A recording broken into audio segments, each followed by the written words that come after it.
إن الحمد لله على آلائه حمدا كثيرا ونذكره ذكرا لا يغادر في القلب استكبارا ولا نفورا ونشكره إذ جعل الليل والنهار خلفة لمن أراد أن يذكر أو أراد شكورا ونشهد أن لا إله إلا الله وحده لا شريك له ونشهد أن سيدنا ومولانا محمدا عبده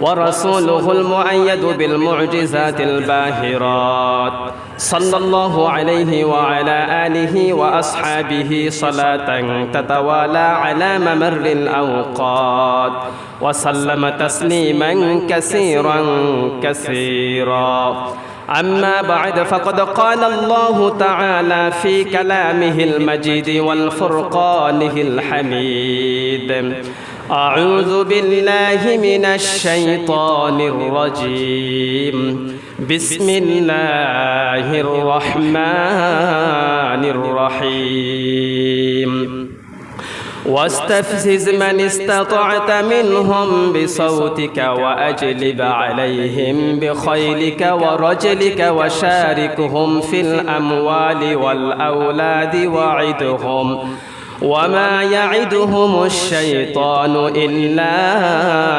غرورا وقال رسول الله صلى الله عليه وسلم بني الإسلام على 5 شهادة أن لا إله إلا الله وأن محمدا عبده ورسوله وإقام الصلاة وإيتاء الزكاة والحج وصوم رمضان أو كما قال النبي عليه الصلاة والسلام رب زدني علما رب اشرح لي صدري ويسر لي أمري واحلل عقدة من لساني يفقه قولي سبحانك لا علم لنا إلا ما علمتنا إنك أنت العليم الحكيم أمر درود إبراهيم পড়ি اللهم صل على محمد وعلى آل محمد كما صليت على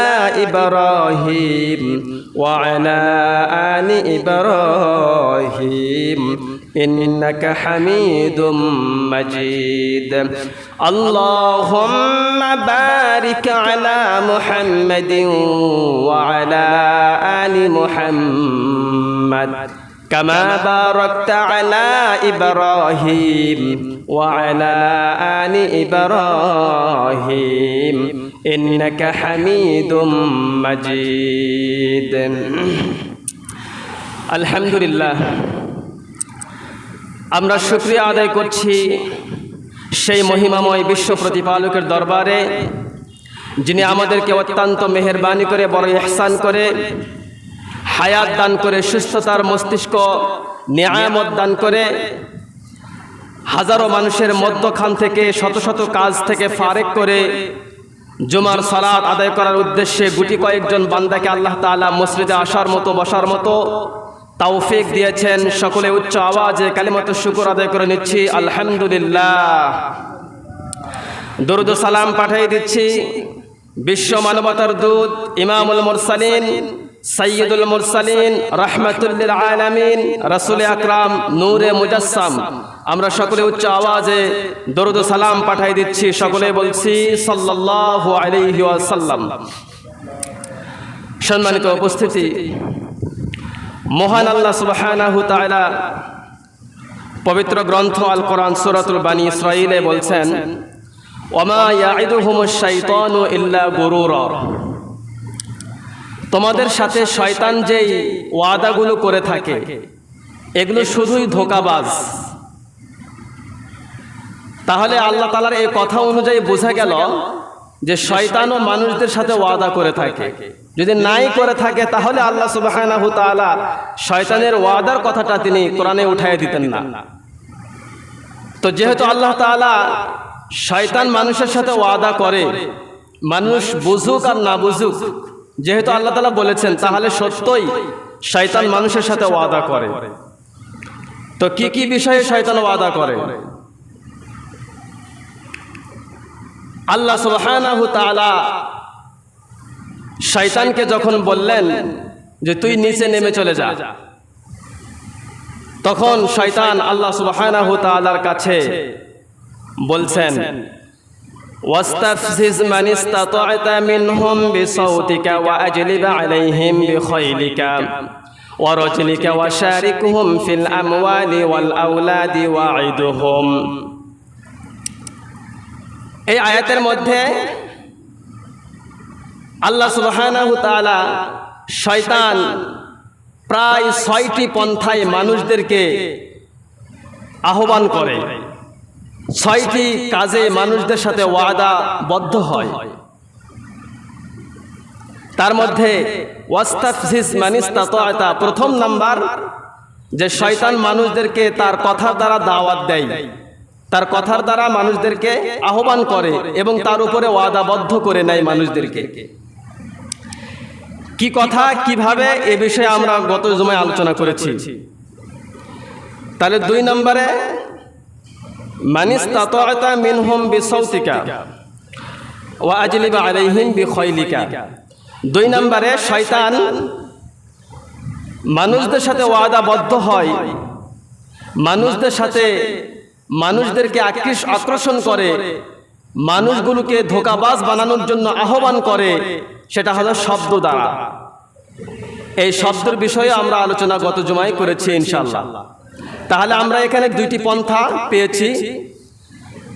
৩ নম্বরে শয়তান মানুষদের সাথে ওয়াদাবদ্ধ করে, সেটা হলো তার অশ্বরোহী এবং পদাতিক যে সমস্ত বাহিনীগুলো আছে। আমরা জেনেছি একজন ডাকাত, তার যেমন একটি দল থাকে, আর সেই দলে বিভিন্ন জনের বিভিন্ন কর্ম ভাগ করা থাকে। ঠিক একই রকম ভাবে শয়তানও তার কিছু অশ্বরোহী বাহিনী থাকে, যেগুলোর কর্ম পদ্ধতি শয়তান ভাগ করে দিয়েছেন। আমরা এই বিষয়ে আলোচনা করেছি। তাহলে 3টি বিষয় আমরা গত জমি আলোচনা করেছি, আর 3টি বিষয় বাকি আছে। নির্ধারিত সময়ের মধ্যে এই 3টি কথা আমরা কোরআন ও হাদিস থেকে আলোচনা করার চেষ্টা করব ইনশাআল্লাহ। 4 নম্বর, মান ইসতাতা'তা মিনহুম বিসাউতিকা ওয়া আজলিব আলাইহিম বিখাইলিকা ওয়া রাজলিকা ওয়া শারিকহুম ফিল আমওয়ালি ওয়াল আওলাদি ওয়া'iদুহুম ওয়া মা ইয়া'iদুহুমুশ শাইতানু ইল্লা গুরুরা। সূরা বনী ইসরাঈল 15 নম্বর পারার 17 নম্বর পৃষ্ঠার 64 নম্বর আয়াত। আল্লাহ সুবহানাহু তাআলা পৃথিবীর মানুষগুলোকে ডাক দিয়ে বলছে, হে পৃথিবীর মানুষ, শয়তান তোমাদেরকে ওয়াদাবদ্ধ করে নেয়, তোমাদেরকে আহ্বান করে, তোমাদেরকে ডাকে। শয়তানের 4 নম্বর অশ্বরোহী বাহিনী যেটা শয়তান খাটায়, সেই বাহিনীর নাম স্মার্টফোন, মোবাইল। এই স্মার্টফোন আর মোবাইল দ্বারা শয়তান মানুষদেরকে এমনভাবে ওয়াদাবদ্ধ করে নিয়েছে যে মোবাইলের কারণে মানুষ তার নিজের খাওয়া দাওয়া পর্যন্ত ভুলে যায়। আপনারা জানেন, যখন আপনি ছোট ছিলেন তখন আপনার মা, আপনার বাবা আপনাকে সুন্দর সুন্দর গজল শোনায় দিত। যখন আপনি কান্না করতেন, গজল শোনায় আপনার কান্না থামানোর চেষ্টা করত। ছোটবেলায় যখন আপনি বিভিন্ন বাহানা ধরতেন, জেদ করতেন, কান্নাকাটি করতেন, আপনার বাবা মা সুন্দর ছড়াগুলো শুনিয়ে আপনার কান্নাগুলো বন্ধ করার চেষ্টা করত। হে পৃথিবীর মানুষ, 2025 সালে আমরা এসে এমন এক কর্ম পদ্ধতি আমরা দেখি, আমাদের ছোট ছোট ছেলে মেয়েরা যখন কান্নাকাটি করে, তাদেরকে কার্টুনের ছবি আর মোবাইলের গান বাজিয়ে তাদের কান্না থামাতে হয়। কার্টুন দেখাইতে হয়, গান বাজাইতে হয়, তাহলে ছোট শিশু খাবার খায়। কার্টুন দেখাইলে কান্না থেমে যায়। স্মার্টফোনের আসক্তি ছোটবেলা থেকে আমরা করে দিচ্ছি। এটি ইবলিসের 4 নম্বর কর্মপদ্ধতি। এটি একটি অশ্বরোহী বাহিনী বলা যায় এই মোবাইল ফোনটাকে। বিভিন্ন বিজ্ঞানীরা বলেছেন এই পৃথিবীতে সারা বিশ্বে যতগুলো মানুষ আছে সমস্ত মানুষের 92% মানুষের হাতে মোবাইল ফোন। একজন ডাক্তার তিনি বলেছেন আমাদের তো মনে হয় এখন গবেষণা করার প্রয়োজন যে সিগারেটের মাধ্যমে মানুষ বেশি ক্ষতিগ্রস্ত হচ্ছে নাকি মোবাইলের মাধ্যমে মানুষ ক্ষতিগ্রস্ত বেশি হচ্ছে। চিন্তা করেন তো 100%-এর মধ্যে যদি 92%-এর মানুষের হাতেই যদি মোবাইল থাকে, আপনি কিন্তু জরিপ করে দেখতে পাবেন 92% মানুষ কিন্তু সিগারেট বিড়ি এখনো খাওয়া শুরু করেনি। তাহলে বোঝা গেল মোবাইলটা এত ক্ষতিকর মানুষের জন্য এখন হয়ে উঠেছে, যতটা ক্ষতিকর সিগারেট তার চাইতে বেশি ক্ষতিকর মোবাইল ফোন আমাদের জন্য বিপদ সংকেত দেখা দিয়েছে। হে মুসলমান, অস্ট্রেলিয়ার মনোবিজ্ঞানীরা তারা জরিপ করে দেখেছেন বাংলাদেশ সহকারে যত বিশ্বে যারা স্টুডেন্ট যারা আছে সমস্ত স্টুডেন্টের 86%, 100%-এর মধ্যে 86% স্টুডেন্টেরা মোবাইল ফোন ব্যবহার করে। আপনি একবার লক্ষ্য করেন তো এই স্টুডেন্ট ও কোনো ব্যবসা করে না, ওর কোনো চাকরি নেই, এমন জরুরি কোনো প্রয়োজন নাই, অথচ তার বাবা মা তার হাতে আইফোন ধরিয়ে দিয়েছে, অনেক বিশাল বড় স্মার্টফোন ধরিয়ে দিয়েছে। জরিপে দেখা গিয়েছে প্রায় 86% স্টুডেন্টদের হাতে মোবাইল, তার মধ্যে 29% যারা স্টুডেন্ট আছে এই 29% স্টুডেন্টরা মোবাইলে সবসময়ের জন্য আসক্ত হয়েছে। যদি 29% স্টুডেন্ট মোবাইলের মধ্যে আসক্ত হয়ে যায় আর বাকি 14%-এর কথা বলেছেন, এই 14% যারা ছাত্র আছে এই 14% ছাত্ররা মোবাইল ফোনটাকে পড়ালেখার অধ্যয়নে কাটিয়ে দেয়। তাহলে এবারে একবার আপনি চিন্তা ফিকির করে দেখেন তো শয়তান স্মার্টফোনটাকে মোবাইলটাকে আমাদেরকে এমনভাবে ওয়াদাবদ্ধ করে নিয়েছে, আমরা যদি গাড়ির মধ্যে বসে থাকি গাড়ির মধ্যে বসেও আমাদেরকে ফেসবুক চালাইতে হয়। হঠাৎ করে রাস্তা জ্যামের মধ্যে 20 মিনিট অথবা 1 ঘন্টা বসে থাকতে হচ্ছে, সেখানে মোবাইল বের করে ফেসবুক ইউটিউব দেখতেছে। অথচ একজন বিশেষজ্ঞ বলেছেন মোবাইলটা 2 দিকে ধারালো অস্ত্র হিসাবে ব্যবহার করা যায়। আপনি যদি ডান দিকে ধারালো অস্ত্র হিসাবে ব্যবহার করতে চান তাহলে ডান দিকেও সে কাটবে, আবার বাম দিকেও যদি অস্ত্র হিসাবে ব্যবহার করতে চান তাহলে সে বাম দিক দিয়েও কাটবে। এখন আপনি ডান দিকটা বাদ দিয়ে আপনি বাম দিক নিয়ে বসে আছেন।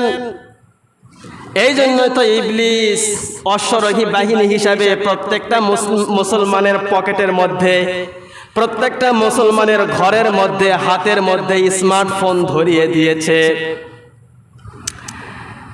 ঘুমাতে যাওয়ার আগে মোবাইল, আবার ঘুম থেকে সরাসরি উঠে আগে মোবাইলে ফেসবুক দেখতে হয়। কেউ আবার ঘুম থেকে উঠে মোবাইলে ফেসবুক টিপ দিয়েই আপডেট করে, ঘুম থেকে উঠলাম ব্রাশে পেস্ট লাগাচ্ছি। আবার কেউ আবার ঘুম থেকে উঠে বাথরুমে যায়, ওখান থেকে আসে আপডেট দেয় প্যাড ক্লিয়ার হয়নি। এমন বিশ্রী অবস্থা হয়েছে এই স্মার্টফোনের মাধ্যমে। ইবলিস শয়তান মুসলমানদের সব ঈমানগুলো কেড়ে নেওয়ার পায়তারি করে এই স্মার্টফোন আমাদের হাতে ধরিয়ে দিয়েছে। হে মুসলমান, এবারে একটু তথ্য শোনেন। এই মোবাইলের মাধ্যমে আমরা যখন মোবাইলকে সামনে নিয়ে যখন দেখি, যারা বিশেষজ্ঞ ডাক্তার আছে তারা বলেছেন চোখ থেকে সর্বনিম্ন 30 সেন্টিমিটার দূরত্বে কোন জিনিস দেখতে হবে। 30 সেন্টিমিটার দূরত্বে যদি আপনি কোনো জিনিস দেখেন, যে কোনো বস্তু, যে কোনো জিনিস, তাহলে আপনার চোখের উপরে কোনো প্রেসার পড়ে না, আপনার চোখটা সুস্থ থাকবে। আর যদি 30 সেন্টিমিটারের কাছে যদি আপনি কোনো জিনিস দেখার চেষ্টা করেন, তাহলে আপনার চোখটা অতি সত্বর নষ্ট হওয়ার সম্ভাবনা আছে, জ্যোতি কমে যেতে পারে। আপনি এবারে বাংলাদেশের দিকে লক্ষ্য করে দেখেন, বাংলাদেশে অধিকাংশ সময় অনেক স্টুডেন্টকে দেখা যায় অল্প বয়সে তাদের চোখে চশমা। এর একমাত্র কারণ হলো মোবাইল যখন দেখার সময় 30 সেন্টিমিটার নয়, বিশেষজ্ঞরা বলেছে তারা সম্ভবত 15 থেকে 20 সেন্টিমিটার কাছে নিয়ে আসে দেখে। সর্বনিম্ন তারা বলেছে 18 সেন্টিমিটার কাছে নিয়ে আসে যখন ছোট পর্দায় জিনিস দেখে অথবা গেম খেলে। যে কোনো কাজ যখন 18 সেন্টিমিটার যখন নিয়ে আসে, অচিরেই অতি নিকটবর্তী সময়ে তার চোখের জ্যোতিটা নষ্ট হয়ে যাবে। এজন্য আপনারা লক্ষ্য করবেন, ছোট ছোট বাচ্চারা ক্লাস 5-এ 6-এ পড়ে, 7-এ পড়ে, অথচ চশমা ব্যবহার করছে, চোখের জ্যোতি শেষ। বিশেষজ্ঞরা বলেছেন সারাদিন একটি মানুষ যদি স্মার্টফোন ব্যবহার করে সর্বোচ্চ 35 থেকে 40 মিনিট ব্যবহার করলে এটা স্বাভাবিক থাকবে। কিন্তু বিশেষজ্ঞরা জরিপ করে দেখেছেন সর্বনিম্ন বাংলাদেশের মানুষ সর্বনিম্ন প্রত্যেক দিনে 3 ঘন্টা সময় এই মোবাইলের পিছনে ব্যয় করে। তাহলে কোথায় 35 থেকে 40 মিনিট আর কোথায় 3 ঘন্টা, প্রায় 2 গুণ 3 গুণ বেশি। এজন্যই বিশেষজ্ঞরা জানিয়েছে এই স্মার্টফোন থেকে যদি তাদেরকে বের করা না যায়, যদি সম্ভব যদি না হয়, আগামী ভবিষ্যতে তাদের কয়েকটা ক্ষতি হতে পারে। 1 নাম্বার ক্ষতি, তাদের মাথার মস্তিষ্ক, তারা যখন কানের মধ্যে হেডফোন লাগায় আর হেডফোনের আওয়াজ যখন জোরে দেয়, তখন তাদের অন্তর্করণের অন্য কোষগুলোতে আঘাত করে, আর অন্য কোষগুলোতে আঘাত করার কারণে তার মস্তিষ্ক অচিরেই বিকৃতি হতে পারে। তাহলে বিশেষজ্ঞরা জানিয়েছে হেডফোন যদি কেউ লাগায় আর হেডফোন দীর্ঘ সময় কানের মধ্যে দেওয়ার কারণে তার মস্তিষ্কর সমস্যা হইতে পারে। আপনারা জানেন, আপনারা দেখেছেন, হেডফোন লাগিয়ে রেল গেটে চলাচল করছিল এক যুবক। রেল গেটে যখন চলাচল করছিল, পিছনে রেলগাড়ি, ট্রেন হরেন দেয়, ও কিছু মনেই করে না। একটা সময় দেখা গেল তার বডিটা 2 ভাগ হয়ে গেল। এর একমাত্র কারণ তার কানের মধ্যে হেডফোনটা এমনভাবে দীর্ঘদিন ব্যবহার করার কারণে তার শ্রবণ শক্তি কমিয়ে দিয়েছে এবং তার অন্তর্করণের যে অন্য কোষগুলো আছে, এই অন্য কোষগুলো মস্তিষ্ককে বিকৃতি করে ফেলেছে। এজন্য পিছনে যে হরেন দিচ্ছিল, মস্তিষ্ক সেটাকে ভালো করে ধারণ করতে পারে নাই। হে মুসলমান, তাহলে বোঝা গেল মানুষের মৃত্যু পর্যন্ত হতে পারে এই হেডফোনের কারণে। 2 নম্বরে দৃষ্টি শক্তি কমে যায়, 3 নম্বরে ঘাড় ব্যথা করে, আর 4 নম্বরে বিশেষজ্ঞরা বলেছেন কেউ যদি টেক্সট টাইপ করে, অর্থাৎ বার্তা লেখালেখি করে, মেসেজ করে, বিশেষজ্ঞরা বলেছেন তাদের হাতের আঙ্গুলিগুলি, এই গিরাগুলো ব্যথা করে, জয়েন্টে জয়েন্টে ব্যথা করতে শুরু করে। এখন আপনারা দেখবেন আমরা যেরকম মোনাজাত করি, হাত তুলে দোয়া করি, আপনারা দেখেছেন কিনা আমি জানি না, অনেক জায়গায় এক সমস্যারে একদল এক জায়গায় যুবকেরা বসে এরকম ভাবে হাত তুলে থাকে মোবাইলে। এরকম ভাবে তারা মোবাইল দেখে, গেম খেলে, না কি করে আল্লাহ জানে, কিন্তু মোনাজাতের মতো হাত তুলে থাকে। এই যে মোনাজাতের মতো হাত তুলে এই যে ভাবে টাইপ করে, এই টাইপ করতে করতে তাদের ঘাড় ব্যথা হয়ে যাবে, আর আঙ্গুলিগুলি ব্যথা হয়ে যাবে, মস্তিষ্ক বিকৃতি হয়ে যাবে, চোখের জ্যোতি কমে যাবে। এতগুলো ক্ষতি যদি একজন 15 বছর বয়সের কোনো ছেলের হয়, অথবা 20 বছর বয়সের কোনো ছেলে মেয়ের যদি হয়, তাহলে আগামী দিনগুলো ভবিষ্যৎ তার কি হতে পারে। এই জন্যই ইবলিস শয়তান আমাদেরকে অশ্বরোহী বাহিনী হিসাবে স্মার্টফোন হাতের মধ্যে ধরিয়ে দিয়েছেন। তাহলে আমরা বুঝতে পারলাম যে এই যে স্মার্ট মোবাইল ফোন, এটা ব্যবহার করা যাবে, তবে সীমিত সময়ে। দিনের মধ্যে সর্বোচ্চ 40 মিনিট ব্যবহার করা যাবে। আর যখন মোবাইলের দিকে তাকাবো, সর্বনিম্ন 30 সেন্টিমিটার দূরত্ব রাখবো। যদি এইভাবে ব্যবহার করতে পারি, যেহেতু আমাদের অনেক তথ্যের প্রয়োজন, দেশ বিদেশের খবর আমাদের দরকার, আমাদের ব্যবহার করতে হবে, ঠিক আছে, কিন্তু ঘন্টার পর ঘন্টা এটা নিয়ে পড়ে থাকা যাবে না। সম্মানিত উপস্থিতি, এই মোবাইল ফোনের মাধ্যমে একটি দিক বর্ণনা করলাম। 2 নম্বরে যে দিকটি রয়েছে, এই মোবাইলের মধ্যে একটি অ্যাপ ঢুকিয়ে দিয়েছে, তার নাম হলো ফেসবুক। এই ফেসবুকের মাধ্যমে রহ ঘটনা আমরা দেখতে পাই। কিছুদিন আগে একটা ঘটনা আমরা দেখতে পেলাম। সেই ঘটনা হঠাৎ করে অপরিচিত একজনকে ফ্রেন্ড রিকোয়েস্ট পাঠিয়েছে। ওই মহিলা ফ্রেন্ড অ্যাকসেপ্ট করেছে। এবারে ছেলেটা বলছে হ্যালো, তারপরে অনেকগুলো কথা তাদের সাথে হয়েছে। এরকম ভাবে কথা বলতে বলতে 6 মাস পরে ছেলেটা তার বাসায় আসবে দেখা করার জন্যে, কিন্তু মেয়েটা বলছে না, আমি দেখা করতে পারবো না, শুধুমাত্র বন্ধুর মধ্যে সীমাবদ্ধ থাকি, এর উপরে কিছু নয়। কিন্তু ছেলেটা যেন নাছরবান্দা হয়ে গেছে, দেখা করতেই হবে। যেভাবে হোক ফুসলিয়ে কোথায় বাড়ি, কোন জায়গায় তার ঘর, সব কিছু অ্যাড্রেস নিয়ে নিল। ওই অ্যাড্রেস মতো মহিলাটার ঘরের মধ্যে ছেলেটা চলে আসলো। এসেই দেখে একজন ভদ্র মহিলা, আর সেই ভদ্র মহিলার বয়স সম্ভবত 40 বছর হবে।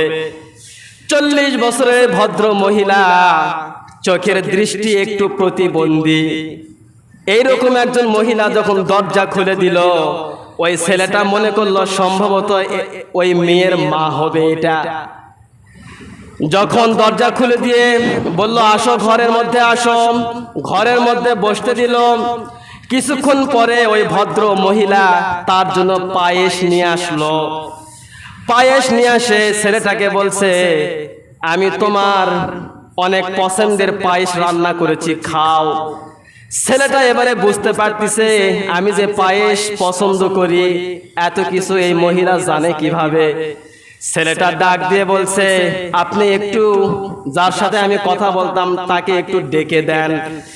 ভদ্র মহিলা ডাক দিয়ে বলছে, তুমি মনে হয় এখনো বুঝতে পারতেছ না, তোমার রান্না করা তুমি কি পছন্দ করো সেটাও আমি জানতেছি, তাহলে তুমি কি এখনো বুঝতে বাকি রাখো নাকি? ছেলেটা ডাক দিয়ে বলছে, তাহলে কি আপনি সেই মহিলা? বলছে হ্যাঁ। এবারে নিরুপায়, আপনি তাকান, 22 বছরের একজন যুবক, মোবাইল ফোনে কথা, এই কথা বলা বলি হতে যায় দেখে 40 বছরের মহিলা, আবার দৃষ্টি প্রতিবন্ধী, আবার 3 ছেলের জননী। এই যে মারাত্মক একটি অ্যাক্সিডেন্টের মধ্যে পড়ে গেল, এটা ইবলিস শয়তান অশ্বরোহী বাহিনী হিসাবে আমাদেরকে ছেড়ে দিয়েছে এই মোবাইলটাকে। আর এই অশ্বরোহী বাহিনীকে ছেড়ে দেওয়ার পরে আমাদের সাথে ওয়াদাবদ্ধ করে নিল শয়তান, আর আমরাও শয়তানের সাথে ওয়াদাবদ্ধ করলাম, ওয়াদাবদ্ধ হলাম যে হ্যাঁ ঠিক আছে, তুমি যখন অ্যাপ বানিয়েছো ফেসবুক, আমরা ব্যবহারও করব। যখন মোবাইলের মতো একটি ভার্সন তুমি ছেড়ে দিয়েছো, এটা আমরা অ্যাকসেপ্ট করলাম। এইভাবে শয়তান মানুষদের সব ঈমানগুলো কেড়ে নিয়েছে। 2 নম্বর স্টেপ। 3 নম্বর, এই মোবাইল ফোন এমন একটি অশ্লীল বেহায়াপনা, মোবাইলের মধ্যে ঢুকলে আপনি শুধু অশ্লীলতা আর নোংরামি ছাড়া কিছুই দেখতে পাবেন না।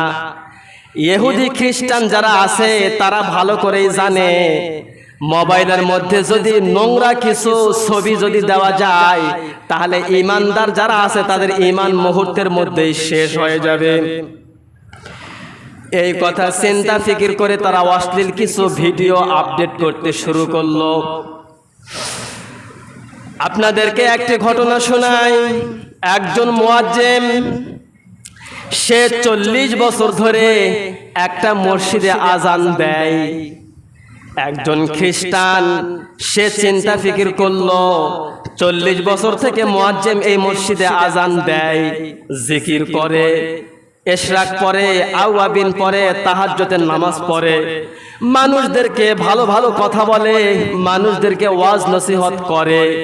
খ্রিস্টান চিন্তা ফিকির করলো এই মুয়াজ্জিমকে কিভাবে নষ্ট করা যায়। এই চিন্তা করার পরে খ্রিস্টান মসজিদের সাথে লেগে একটি বাড়ি করলো। যখন মসজিদের সাথে লাগানো একটি বাড়ি তৈরি করলো, খ্রিস্টানের একজন রূপসী মেয়ে ছিল।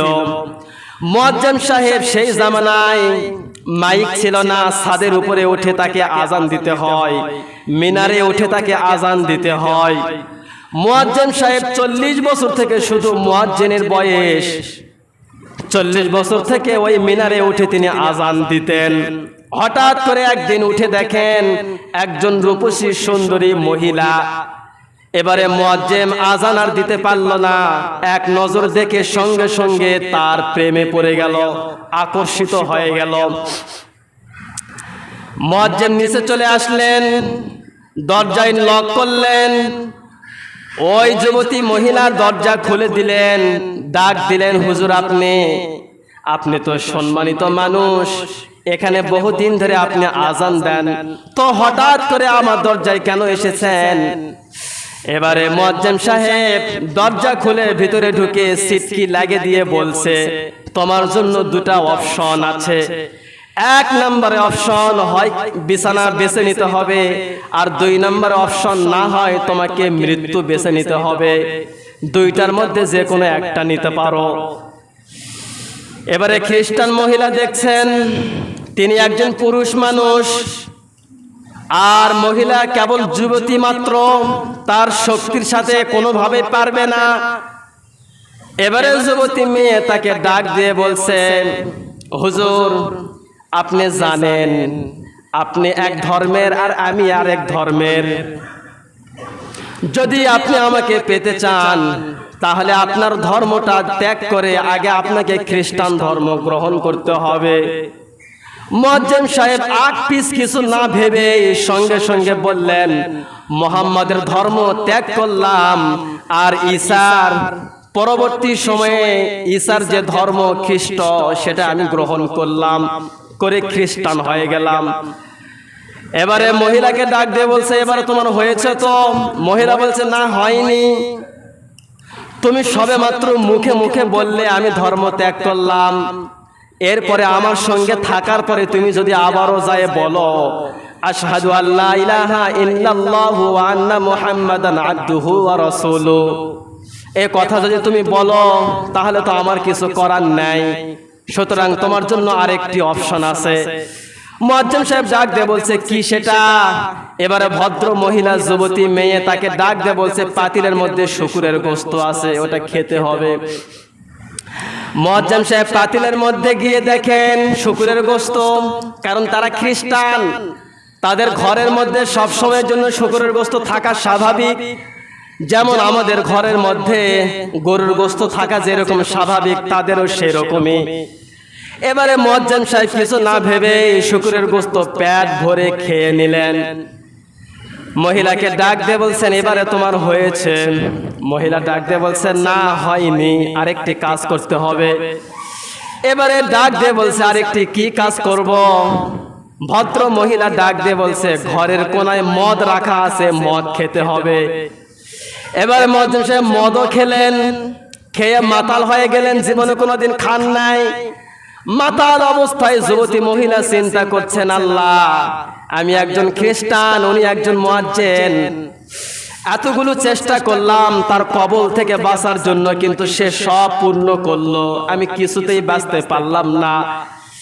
এবারে তাকে ডাক দিয়ে বলছে, শোনেন, এখন আপনিও আমার ধর্মে, আমিও খ্রিস্ট ধর্মে, আমাদের কোনো বাধা নাই।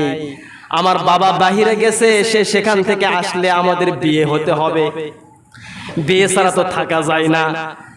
যখন আমাদের বিয়ে হবে তখন আপনাকে আমি গ্রহণ করব এবং সারা জীবন আপনার দাসী হিসাবে আমি থাকব। মুয়াজ্জিম সাহেবকে কথা বলল। এবার মুয়াজ্জিম সাহেব বলছে, আমি কি করব এখন?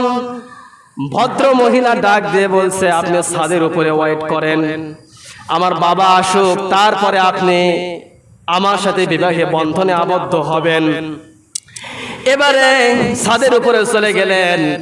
মদ খেয়ে মাতাল, নিজের দেহটাকে কন্ট্রোল করতে পারছিলেন না। এমন অবস্থায় তিনি ছাদের উপরে হেলাধুলা করতে করতে এক পর্যায়ে পড়ে গেলেন। পড়ে যাওয়ার পরে মুয়াজ্জিম সাহেব সঙ্গে সঙ্গে তার মৃত্যু হয়ে গেল। এবারে খ্রিস্টান বাসায় আসলো, এসে দেখে মুয়াজ্জিমের লাশ তার বাড়ির সামনে। খ্রিস্টান হতভাগ হয়ে গেল, আল্লাহকে ডাক দিয়ে বলছে, হে আল্লাহ, এ এক ধর্মের, আমি এক ধর্মের, সে আবার মরে গেল আমার গেটের সামনে, মানুষ তো আমাকে গালি দিবে। এই চিন্তা ফিকির করতে করতে খ্রিস্টান তার মেয়ের কাছে গিয়ে বলছে, ঘটনা কি? তার মেয়ে বলছে, এই ঘটনা। খ্রিস্টান তাকে বলছে, সাবাস, তুমি একটা কাজের মতো কাজ করেছো। হে মুসলমান, এখন জোহরের সময় হয়ে গেল, মুয়াজ্জিম নেই, আজান হচ্ছে না, নামাজ পড়াবে কে? মুসল্লিরা সব চলে আসছে, মুয়াজ্জিম কোথায় খোঁজাখুঁজি করছে, যায় দেখে ওখানে লাশ। ইহুদি খ্রিস্টানকে ডাক দিয়ে বলছে, ঘটনা কি? খ্রিস্টান বলছে, এই ঘটনা ঘটেছে। এবারে সব মুসল্লি তাকে থুথু নিক্ষেপ করলো, আর থুথু নিক্ষেপ করার পরে একটা বস্তার মধ্যে প্যাকেট করে ডাস্টবিনে লাশটা ফেলে দিল। তার জানাজা আর হলো না। হে মুসলমান, এই কথাটা আমি এই জন্যই আপনাদেরকে শোনালাম। এই মোবাইলের মধ্যে, এই ফেসবুকের মধ্যে এমন কিছু মেয়ের অশ্লীল ভিডিও পাওয়া যায়, যে ভিডিওগুলো দেখার সঙ্গে সঙ্গে মানুষের ঈমান যে কখন চলে যায় এটা মানুষ টেরও পায় না, বুঝে ওঠে না। এজন্য শয়তান ইবলিস অশ্বরোহী বাহিনী হিসাবে আমাদেরকে মোবাইল ফোন হাতে ধরিয়ে দিয়েছে। তাহলে আমরা এতক্ষণ পর্যন্ত যে আলোচনা করলাম, এই আলোচনার সারমর্ম হইল, ইবলিস শয়তান আমাদের হাতে স্মার্টফোন ধরিয়ে দিয়েছে একটি অশ্বরোহী বাহিনী হিসাবে। আর এই মোবাইল ফোনের মাধ্যমে আমাদের চোখ যাচ্ছে, আমাদের কান যাচ্ছে, আমাদের দেহ যাচ্ছে, আমাদের মস্তিষ্ক যাচ্ছে, আমাদের ঈমান চলে যাচ্ছে। আমরা বেঈমান আর শিরকের উপরে মৃত্যুবরণ করছি। তাহলে ইবলিস তার লক্ষ্য ঠিকই পালন করছে, আর মুসলমান ইবলিসের লক্ষ্য পালন করে জাহান্নামী হয়ে যাচ্ছে। তো আমরা আপনাদেরকে এতক্ষণ থেকে যে কথাগুলো শোনালাম, এর একটি উদ্দেশ্য আছে, সেটা হলো স্মার্টফোন যারা আমরা ব্যবহার করতেছি, এই স্মার্টফোনের ব্যবহারটা আমরা একটু কমিয়ে দেব, আর অশ্লীল যেগুলো আছে এগুলোকে আমরা এড়িয়ে চলবো। যতটুকু আমাদের প্রয়োজন, যতটুকু আমাদের দরকার, ততটুকুই ব্যবহার করব। এই ওয়াদাটা কি করা যাবে ভাই? ইনশাআল্লাহ। স্মার্টফোনের মাধ্যমে আমাদের জীবন শেষ হয়ে যাচ্ছে। আল্লাহ সুবহানাহু ওয়া তাআলা আমাদেরকে কোরআন হাদিসের সহি বুঝ দান করে স্মার্টফোন থেকে বাঁচিয়ে ঈমানের দলভুক্ত করে ইসলামী খেলাফত কায়েম করার জন্য ঐক্যবদ্ধভাবে ঈমানকে অটল রেখে ইসলামকে সমস্ত ব্যালেন্স মনে করে সামনে এগিয়ে যাওয়ার মতো আমাদেরকে তৌফিক দান করুক। আমরা সকলে বলি আমিন। ওয়া আখিরু দাওয়ানা আলহামদুলিল্লাহি রাব্বিল আলামিন।